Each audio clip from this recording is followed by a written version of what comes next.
Well, 22 is a fabulous time for me. I had just become a teacher. I was young. I was full of life and energy. I remember we used to go to dances and we used to make our own dresses with lots and lots of tulle. Time when we could enjoy being female. And I fell in love for the first time, very hard, very beautifully, with lots and lots of love and, of course, all the agony of young love. But it was a very intense time. I felt it was like I was a flower that was very full and open. Christmas Day for me.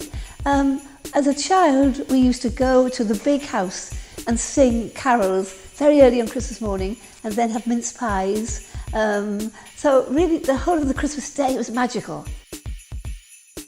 I've just come back from Japan. We only went to Tokyo on the plane, but it was so crowded. One of the things I realised coming to London today, how beautiful it is. There's so many lovely buildings, old buildings, but the new ones as well, without a doubt, London. Oh, crackers, the element of surprise, having a partner, pulling it, losing it, and having to wait till it's the next turn, and seeing something exciting, including a motto or a saying. I think crackers are wonderful. Well, I'm very old-fashioned, of course, and I don't really know much about Star Wars, although the little bits I pick in it, I think, wonderful. The Force is with you. It's wonderful. But I was very excited to have my OBE, and I did find that the energy that being in the palace and being looked after gave you was just wonderful. I feel very honoured and very blessed to have an OBE.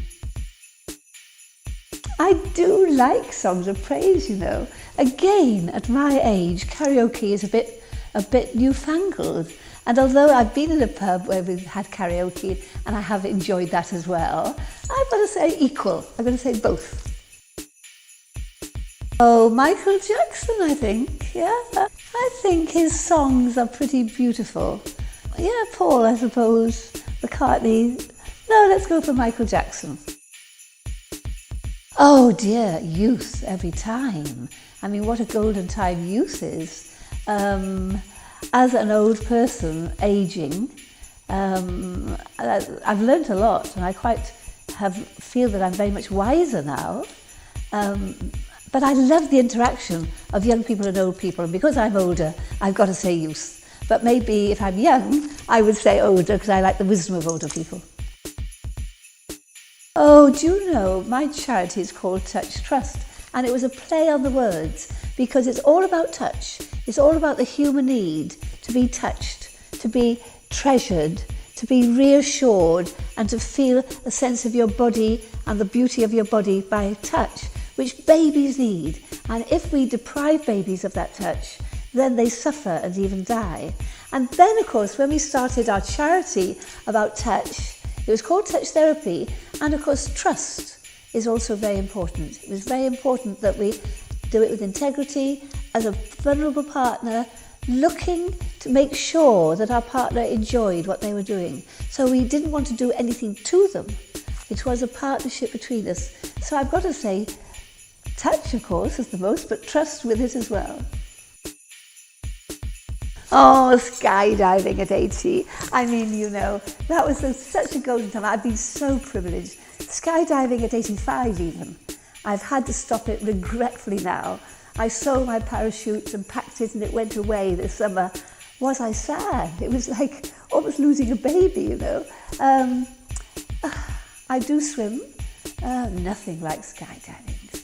Everyone have a skydive, do it, it's wonderful. Oh, 1,139, and now I've done 1,140 as a tandem jump. So I will do more skydives, but they will be tandem jumps, which is wonderful, because instead of making your own decisions, you've got someone who's making the decisions for you. So it's really more comfortable, although when I was younger, I wouldn't have dreamt of allowing that. I would have had my own decisions on my own belt. I became a Guinness Book record holder when I was 81. I became the oldest woman in the world then, and that was wonderful. And, they come and they have to sign and they have to see what you're doing. You have to have a video, and they have to make sure they can see your face, so there's no question of somebody else taking your place. And I got that at 81, and I'm still actually the record holder at 85 when I did my last skydive. So how it happened, I don't know. I mean, 54 when I started, I did one and said, sign me up. I was scared silly the whole time, but I loved it so much. And I used to drive to the drop zone and think, I don't have to stay, I could go home. And I thought, if I go home, I'll never come back again. Then I used to think, if I eat too much, I'll be sick. If I don't eat enough, I'll faint. But I mean, I loved it so much. I'd go up to the plane, I'd think, never again. This is going to be the last time. I'm too scared. This is silly. I'd come down and I would begin to pack my parachute ready to go off again. So, you know, I'm very lucky that I've pushed the boundaries as much as I have. And I would tell anybody, you know, have a skydive. I always say to people, if they get into a midlife crisis, which I was at 54, do a skydive. It just transforms life and opens it up for you. And as the oldest woman parachutist, and what they want is a solo exit. So in other words, somebody who does a tandem jump, that's not counted. And it's called parachutist. Well, actually now we skydive. Parachuting is the old-fashioned way you would come out at 2,000 feet and go do a static line and just the parachute would open.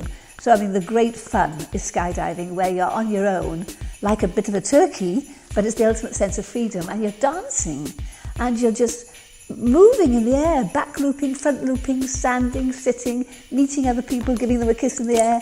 It's just wonderful. So I have got that at the age of 81, yes. I wonder now how I did it. I think it was the obsession. I just loved it so much, and I certainly didn't let fear get in my way. And actually, I then started a charity called the Touch Trust. And of course, charities very often fail within the first couple of years, as do businesses. And so the courage I learned skydiving actually helped me to put together this sensory program and bring it into the formation of really a worldwide thing. It's being done all over the world now. Oh, you see, that's good, fight or flight, because that's the thing that happens to us, the primitive side, that we get scared and we fight or we flight. And neither of them really are right. So we want to face that fear and use it in a positive way. But the old primitive thing was very useful, because if you're facing a lion, it was good to know that you would either run away from it, or if you were big enough, you might kill it. So now I've gone beyond either, I hope, fight or flight. When I was younger, I love champagne. I still love champagne. But you know, when you get older, you've got to be a bit careful. Now, I used to take some champagne, and in the morning I think, I feel a bit ill, or I feel a bit older. And I realised that my body now couldn't take it as it did when it was younger. So now, because I want to enjoy life, it'll be water. Watered red wine with water in it, and one only. Life's too important. Oh, you know, fashion, no, art. I think style goes beyond fashion. And I think I love clothes, and I love to see other people dressing different ways. And I think the ones that I like have a style that transcends fashion. Sure, empowerment. Because you see, I believe that we actually have two instincts. One for survival, which we know about, but the other instinct that we need to fulfill is service. And that is eventually, I hope, a win-win situation, where when we're doing what we like and we're very happy and fulfilled, so we're surviving, we then find we've got so much energy that we can actually help others who have a little less, but in a way that helps them to come into the situation as well. So that, for instance, I'd love my friends who are disabled to skydive. They can't skydive, but I give them a sensory program which makes them happy. And certainly, yes, empowerment, that's what we want. Oh, well, Helmut Lang I had a wonderful time with. I looked at his website, and some of his clothes are so, for me, young and way out. I think, oh, that's not for me. But the others, of course, are beautifully made, and the ones that I had just made you want to dance in them. They sort of moved with your body. And he himself, of course, was an artist, an Austrian artist. So, yes, Helmut Lang. A plane. I mean, I started learning to fly, and I love flying in the air. I never got my pilot's license, but yes, I would say being in the air, ecstasy. You know, all these young men in the First World War, you know, really going to their deaths. But, you know, there was that ecstasy. You could feel, the ones who survived talk about it, how wonderful it was to be free in the sky. So I would say definitely aeroplanes. You know, I've had a great time, but I also understand that we are a group together, that we're all on this earth and we're here to help each other when we need it. We all need it at different times.